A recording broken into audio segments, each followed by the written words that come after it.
Hey, what's up, y'all? It's your boy Church of Caboose, and welcome back to my channel. This video is the next video in this little mini-series about preparing for Season 18, which releases on August 23rd. If you are interested in my last video in this series about getting ready for the new exotics coming out with the next season, I will have a card right here, as well as at the end of the video or in the description, so that way you can go and check that out. But for this one, we're going to be talking about bounty hoarding, how to do it, which ones are the most efficient, and that sort of thing. So this video interests you, please make sure you click the like button, as well as consider subscribing to my channel. It doesn't cost you anything, and I tell you what, it lights up my face every time when I see that pop up on my phone. So without further ado, let's get on into this.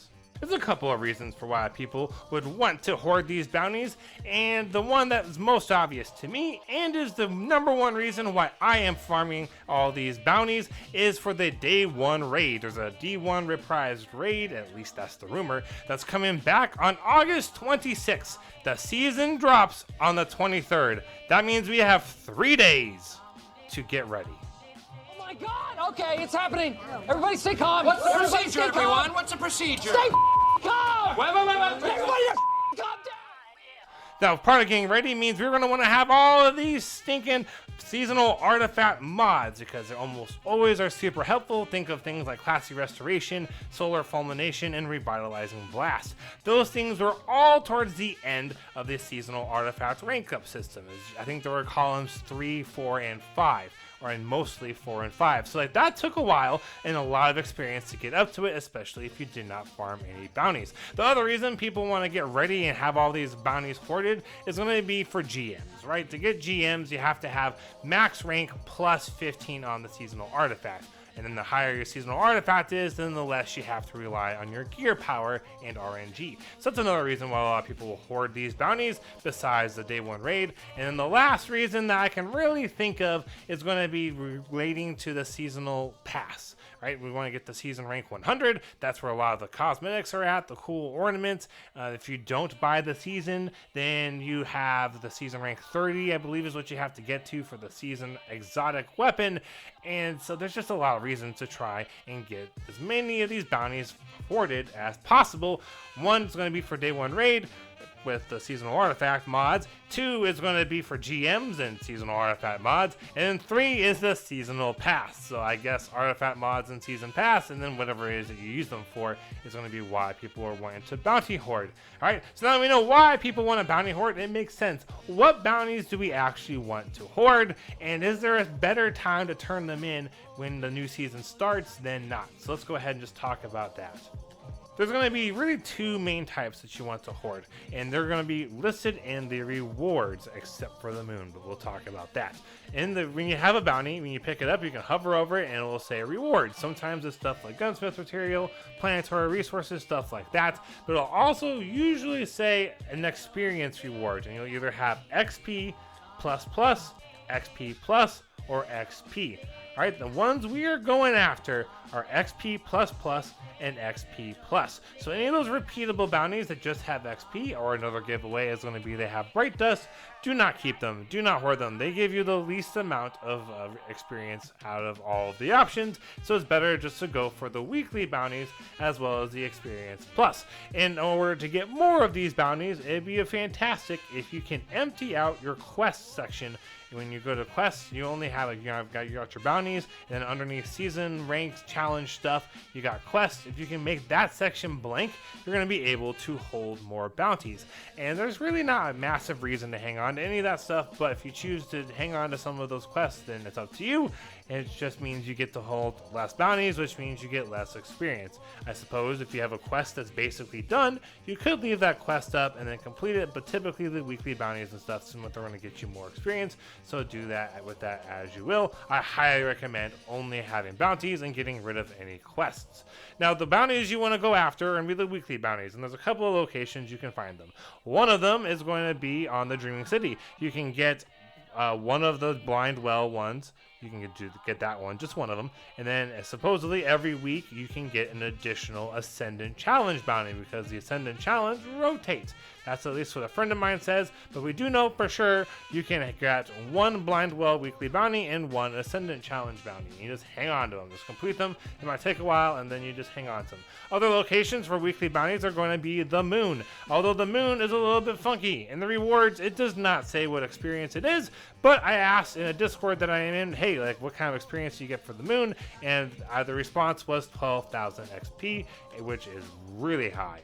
That's a nice amount to get, especially if you do some of these multiplying factors we'll talk about here at the very end of this video.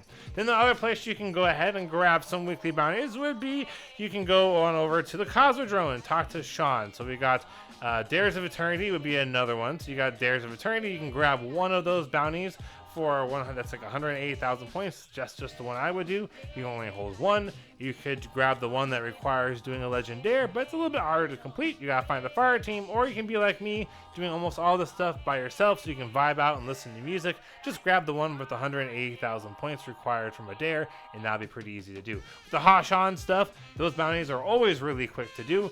The weekly ones are pretty fast, and then the daily ones are great options to do as well. So that's kind of where all the weekly options are at. For the rest of them, you just go around and just grab whatever bounties have XP plus. I would suggest maybe trying to find ones that have additional resources, things like the Banshee tends to have bounties that drop with upgrade modules. If you go and get stuff from the Throne World, you get Throne World rank on top of the experience. If you go to the Crown of Sorrow, you'll get some Crown rank, but that will probably not matter that much really next season. But maybe if you want to rank up stuff within the Crown of Sorrow next season, then I guess it gives you some benefits. Alright, so you can grab things like that. Of course, you can grab the daily Crucible bounties, Vanguard bounties, and Gambit bounties. However, those vendors no longer have weekly bounties, so I would really prioritize getting every single bounty with XP plus you possibly can. You should also probably go through, because if you're like me, you sometimes just start grabbing bounties like a month early. My Titan, I had to go through each and every single bounty, because I kept finding that I had ones for Bright Dust or just experience, and so I had to go through them all individually and just blank them out. And ideally you do this on all three characters. I'm assuming if you're doing this kind of prep for the next season, odds are pretty high you're going to have all three characters. So if you can, crank them out on all three characters, get the weeklies, then get with the XP plus, and then get the XP plus. Now, when do you actually turn these in? That is where this gets even more beneficial and perhaps a little bit tricky. If you're a solo player, you might want to make an LFG post just like, hey, looking for a fire team member that's got shared wisdom. Because when people have the season ranks earned, they get little bonuses. To include, members in fire team gain more experience for things like turning in bounties and completing activities. So if you can hang on to all those bounties until you can hop into a fire team with a teammate, you will be able to get even more experience for all of those bounties.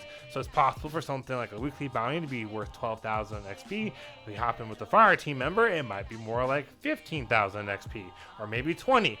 And if you can get a fire team member that is a lot higher than you, usually season rank 21, I believe, tends to be around where the first kind of moderate bonuses are for shared wisdom, then that's even better. And you can exponentially, highly capitalize, that's the word I'm looking for, off of turning in all your bounties. And you also want to wait until your seasonal artifact is unlocked. So when the August 23rd hits, brand new season, you sign in, maybe it makes you do a mission, maybe it doesn't. If you just turn in all those bounties before having a seasonal artifact, well, you missed out on all that experience going towards a seasonal artifact. So you want to make sure you go through and get a seasonal artifact picked up. Unfortunately, that might mean you have to turn in one bounty, so make sure whichever one you turn in, if you have to, in order to get the quest space, means that you would want to turn in one that's just XP plus. Don't accidentally turn in a weekly, that would feel bad. Alright, and that's pretty much what you want to do with the bounty hoarding to get ready for the first week. I know that bounty hoarding is really boring. Like, I do this pretty much every season. This is the first season, though, where I'm meticulously hunting down specific locations, partly because it's 3 days to do the raid, Also because I'm running with a group that was very selective on who got to join in, and I really don't want to be dragging anyone down. I think I'm the only console player, so I'm already going to be considered having a bit of a disadvantage, and I definitely don't want to just be missing out because I didn't get bounties saved up, so maybe I don't have some seasonal artifact or something. So I know hoarding all these bounties is super boring. I've been doing it myself, but you know, like, what else are you going to do? I already finished out a title or two that I meant to do last season. Like, I got the Risen title done. I finished up gilding Deadeye and some stuff, and I did some of these while I was doing the bounty hoarding. These are just some kind of ways you can try to make your bounty hoarding just a little bit more interesting.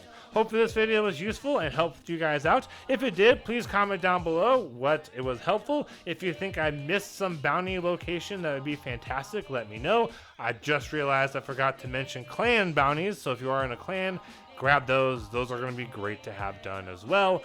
And they're kind of on par, I believe, with weekly bounties, but that'd be another good source of clan experience, be those clan bounties, and then you also help your clan out. That'd be the last thing. I can't believe I forgot about that, but here we are. At least I got it in here at the end of the video. So make sure you comment if you think I missed anything else, as well as hit the like button and subscribe to my channel. Because if you got all the way to the end here, I'm betting this means you found this content helpful, or at the very least, enjoy what I put out. Thank you guys all so much for watching. I really appreciate your support and viewership. Have a great week, and happy grinding, y'all.